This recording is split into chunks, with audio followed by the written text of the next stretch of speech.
the new subscribers that have come along, watching these videos and are interested enough. You know, they're not technically great. I would love to improve that in the future. The last couple of weeks I've been thinking a lot about the question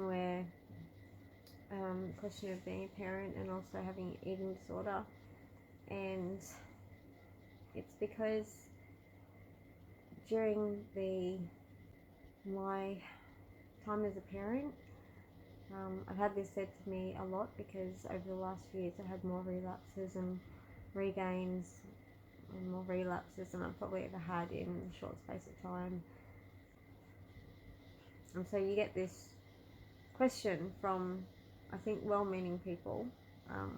Don't you think it is a good idea to recover for your child? I've had this said to me by my parents and by well-meaning friends from time to time, and I guess I wanted to talk about how I feel about it, and I've asked people for a few opinions on it, and so I'd like to share as well what they've said about it as well. So I think it's supposed to be a positive comment that, you know, you have a child and you obviously love that child more than anything in the world, but and so don't you think that's good enough reason for you to recover from your eating disorder? But it's kind of a little bit backhanded. It's kind of a little bit, on the other hand, a bit judgy as well. I've known a lot of women over the course of my life. I've had anorexia for 25 years, and a lot of the people that I've met in hospital and through online forums and things like that have become mothers, and many of those girls have recovered and don't know what was the thing that got them to recover, or if they recovered before they had their child, or for them it was something that was, having a child itself was something that spurred them on into recovery. But I know that also eating disorders are a mental illness, and some of us haven't recovered and we have gone on to have children anyway, but we haven't recovered. Now I know that when I had my daughter, I did think that maybe I'd be able to recover. I mean, with this motivation, maybe I would be able to recover and leave my eating disorder behind for good. In my case, my eating disorder is tied to my other illnesses like anxiety and complex PTSD as well. So it's not as simple as just, you know, changing behaviours. However, for me, that didn't actually happen because at the same time as I had my eating disorder, I had a lot of other trauma that actually came back into my life at the same time. And so the last 5 years, as well as being the most beautiful 5 years because I've had my child in my life, have also been the most traumatic. And that's one of the biggest reasons that my eating disorder has not gone away. I haven't recovered, but I've also made many attempts to recover at this time as well. So yeah, it's a difficult situation. It hadn't turned out as I expected. So what tends to happen with people with anorexia is they either recover fully, they become chronic for the rest of their lives, or they die because it's got a very, very high mortality rate. Obviously, I count myself among the chronic sufferers, and I don't really see that changing now, to be quite honest, and I want to be completely honest. Of course, I do wish that could have been the case, or that would be the case.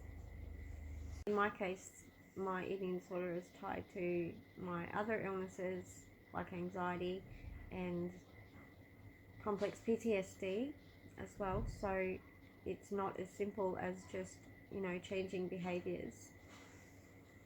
So the guilt that most people with eating disorders who are parents have already is that they have an eating disorder at all, and that has affected their life and affected others around them. And so adding more guilt to that by kind of saying, or you have a child, you should recover. I don't really feel like it's really fair. So there's a few things that I'd like to add to this. The first one is primarily that eating disorders are a mental illness, and they have a physical manifestation, yes, but they are a mental illness at the end of the day.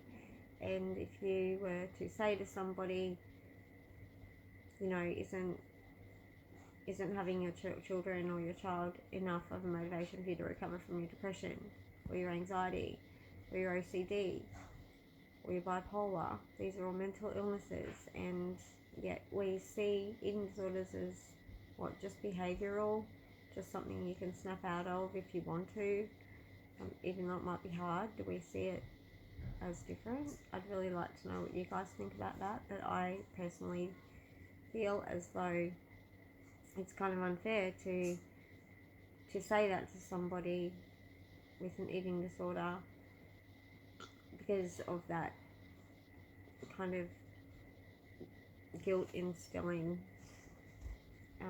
element that it has to it. There's this connotation that people who don't recover from eating disorders, as opposed to other mental illnesses, are selfish, and that they are not trying hard enough, or they're failing their children. And I think that's a really, really terrible thing to put on somebody. And for me, I know that I'm not a selfish person. I know that I'm a very loving, caring person, and that my child means so much to me. But I also have discovered in the last 5 years that there isn't anybody in the whole world that can be your life support, and I also wouldn't want my child having that pressure of that on her as well. In the situation I'm in at the moment is to try and mitigate the effects of that for her, and, you know, try and, I guess, not expose her to my behaviours or things that make it obvious that I have issues with food or eating. I really tried my very best to keep her as healthy as possible and happy as possible. Anyway, I just wanted to make this video because I just think it's important. There's a lot of parents out there who have children, and I just wanted to send you the message that I don't think you are selfish.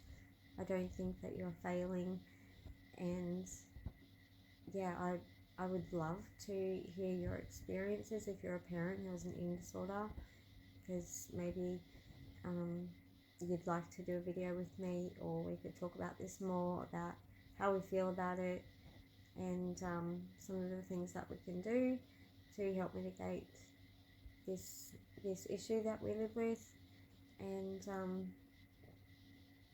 yeah, so that was what this video is about. That's what I wanted to talk about. And yeah, please share your feedback in the comments, and yeah, get in touch with me on Instagram if you want to talk about it further, or anything like that. Okay, thanks for listening, guys. Bye.